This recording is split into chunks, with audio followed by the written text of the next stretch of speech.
ठाकरेंच्या कालच्या आंदोलनावर शिवाजी पार्क पोलीस ठाण्यात 3 स्वतंत्र गुन्हे दाखल झालेत।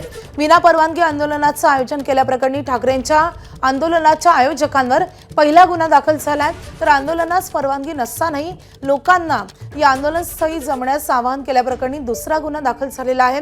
तर या आंदोलनानंतरही विविध ठिकाणी विद्यार्थ्यांकडून दादर परिसरात आंदोलन करण्यात आलेलं होतं, त्यामुळे वाहतूक कोंडीची समस्या मोठ्या प्रमाणात निर्माण झाल्यानं पोलिसांनी तिसराही गुन्हा दाखल केलेला आहे।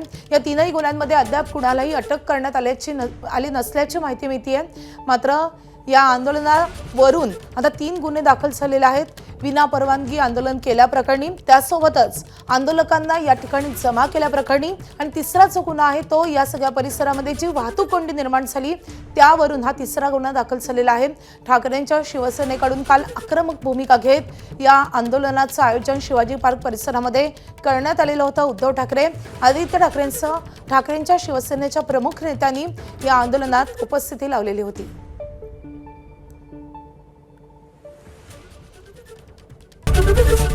एबीपी माझा, उघडा डोळे बघा नीट।